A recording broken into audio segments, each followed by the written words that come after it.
This year's theme for 2019 for the meeting is Globalization 4.0 and shaping the architecture of the next wave of globalization, which is the Industrial Revolution, the fourth Industrial Revolution, which you literally wrote a book on. Can you tell me what makes up the fourth Industrial Revolution? We are living in a time of multiple technological innovations. I just mentioned artificial intelligence, blockchain, and you could add and add. And all those technologies together will fundamentally transform the world, not just business models, but economies, society, politics, and so on.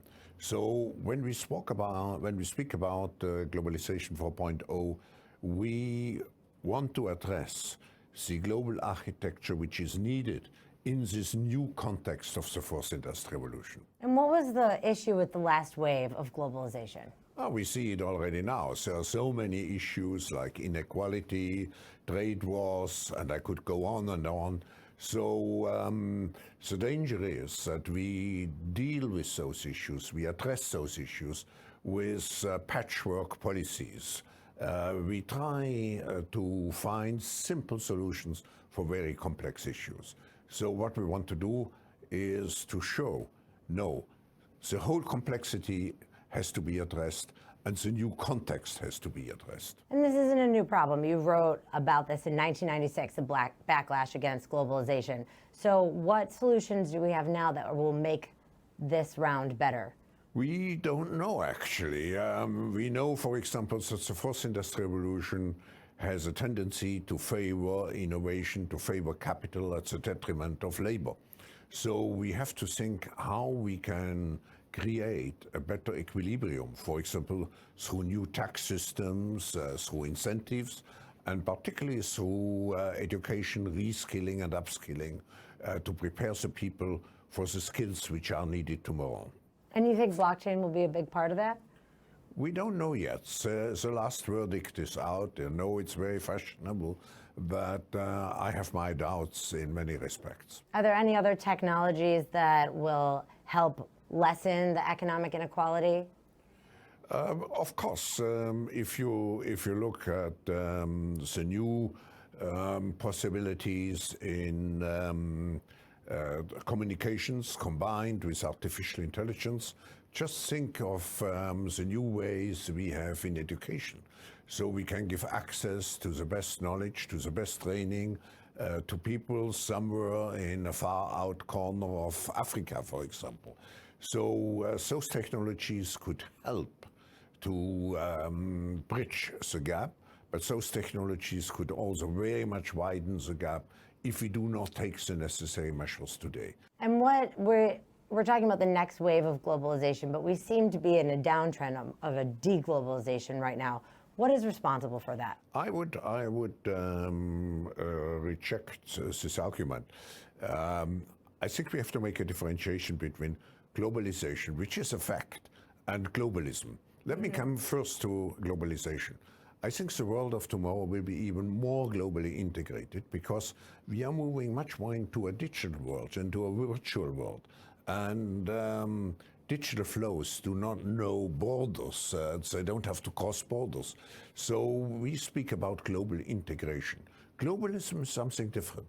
Globalism means that all our policies should be subject to the so-called neoliberal forces of global markets. And here, I think the experience which we have seen is that, of course, we have to have a multilateral, open, rules-based world, but we also have to make sure that we do not destroy national social coherence, because national social coherence is the prerequisite for democracies.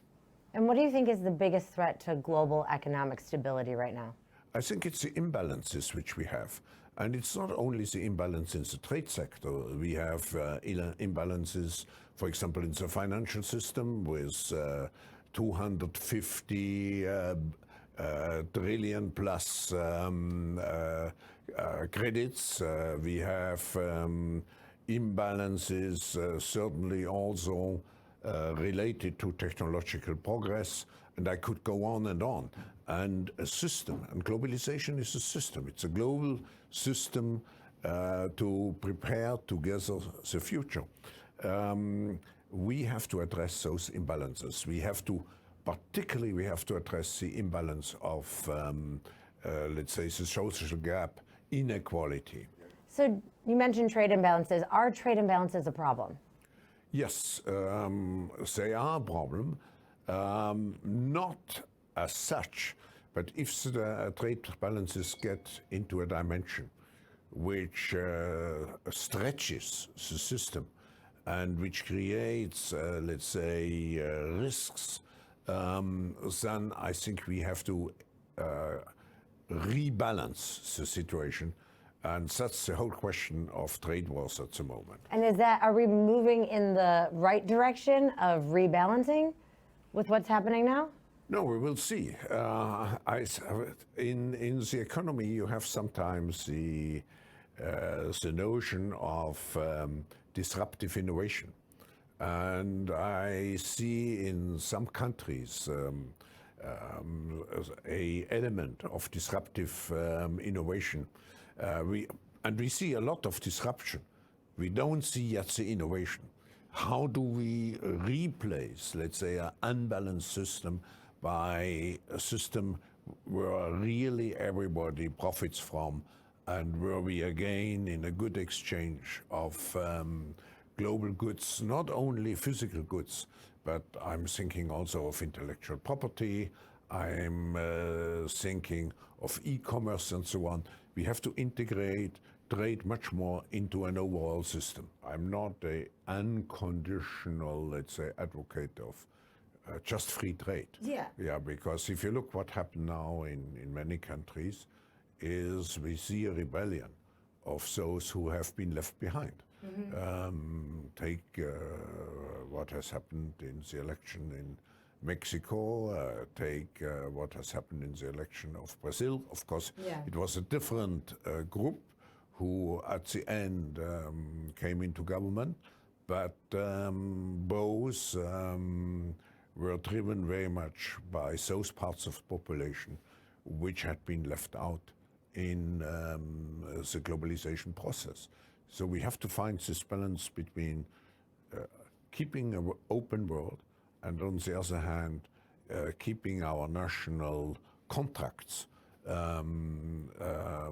alive, and to make sure that we maintain social cohesion inside a given country. But how do you do that? I think it needs no corrective measures. It needs proactive measures, for example, education, giving everybody equal chances in the professional life, having a high gender parity. All those issues contribute to a stronger social cohesion. And if you have all those things, then free trade is great. Yes, then free trade is great.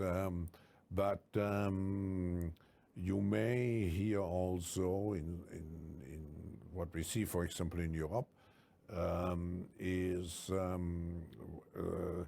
the concern that the cultural tissue of the different countries is undermined. So you have not only to look at the social dimension, you also have to look at the cultural dimension, because the cultural dimension provides the identity to the people. That's the reason why migration is such a sensitive issue, because people feel not so much that it takes away the jobs. I think they feel it takes away their cultural identity. If you go by that, I'm not selling my XRP.